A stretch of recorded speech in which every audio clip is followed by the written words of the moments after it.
I'm so honored and delighted to be with you here, my leaders. I'm very, very grateful for this wonderful, tremendous opportunity for speaking to you today. I'm also grateful for representing millions of children and youth around the world. My title for today is Deforestation Must Come to an End. No option. Guests of honor, distinguished leaders of Africa and globe, ladies and gentlemen, good morning.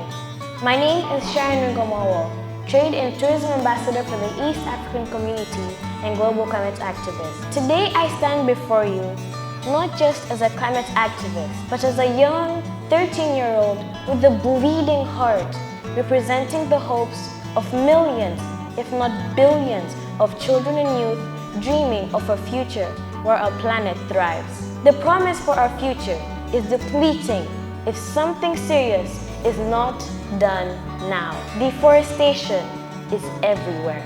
The heart of Africa, our home, is bleeding. Our land, our forests, our lifeblood are under relentless assault. In Africa, land degradation is ravaging 65% of our precious soil. My question to you, parents and guardians, do you really see? Do you really think of our future?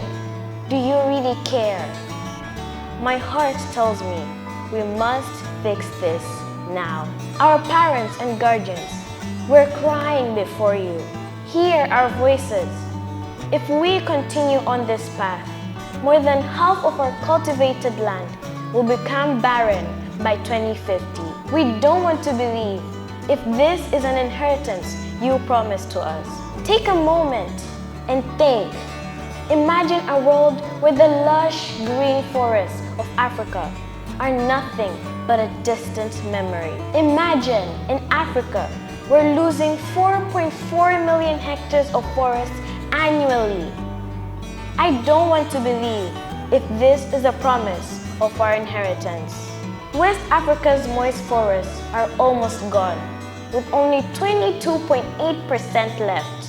In just 15 years, Nigeria lost 81% of its ancient forest. Meanwhile, in Tanzania, a total of 469,429 hectares of forests are lost annually. This is not just statistics. It's a heartbreaking reality that affects us all. Ethiopia and Zambia are suffering from famine and droughts.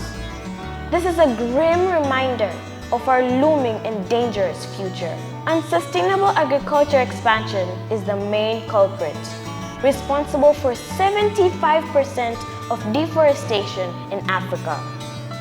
Our drive for subsistence farming and industrial agriculture for crops like cocoa and palm oil, and the search for fuel wood are only making it worse. Where is our promise for inheritance? We are asking you. We don't want to believe if this is the kind of world our four-grandparents left to you. Take a breath. In the midst of darkness, there stands hope.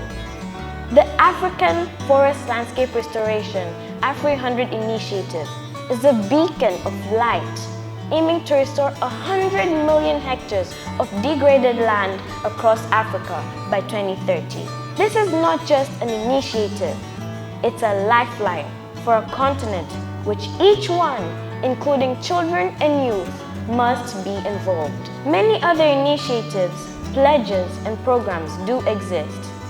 A total of 34 countries have pledged to restore 130 million hectares by 2030. We appreciate our government's ambitions. However, their commitments is inadequate, as depicted by the slow implementation on the ground. In addition, corporations and other private sector entities have also made pledges to reduce their footprints on forested lands by greening their supply chains and producing zero deforestation commodities. But such initiatives have yet to seriously address rising urbanization and consumption-heavy lifestyles that disproportionately drive biodiversity and ecosystem services loss. National efforts at forest management and conservation will remain important, and ministries of forest or environment will continue to exist. But an urgent transformation of policy thinking is required if deforestation is to be tackled, reaching beyond policy silos and considering all the contributory factors together into an implementable plan of action. To my fellow children and youth, Africa does not belong to the adults alone, but us included as well.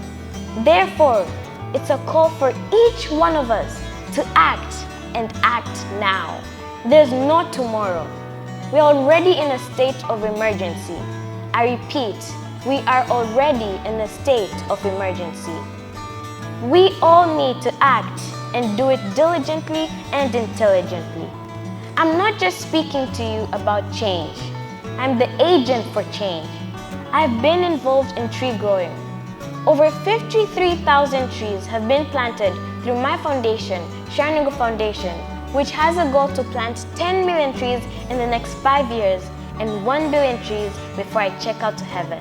We have shared knowledge on climate change, environmental justice, and sustainable tourism to over 1 million people through clubs in schools, podcasts, televisions, and radios.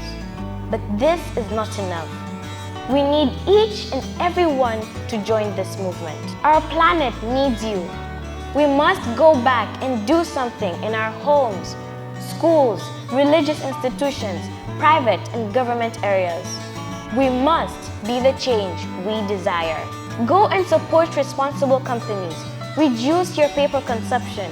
Avoid products produced from unsustainable agriculture practices, and advocate for forest protection enabling policies. Engage in tree growing initiatives. Educate others about the importance of forests and support sustainable agriculture.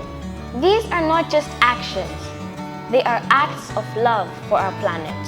Let us not be the generation that witnessed the death of our forests.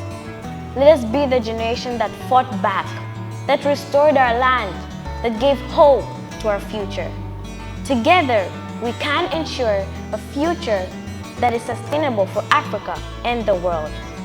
As I'm concluding, I want to ensure you one thing. We, the children and youth, we are born ready. I repeat, we are born ready.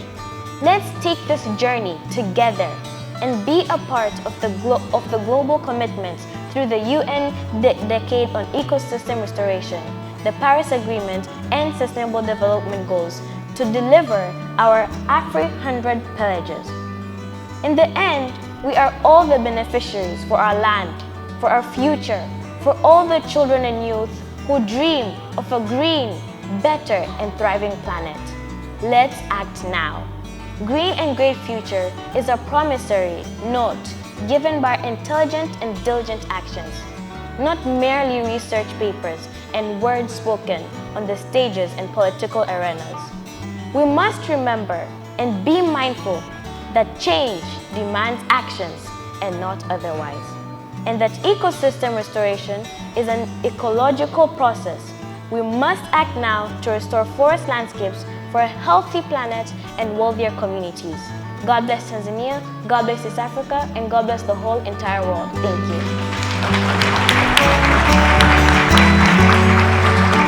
you.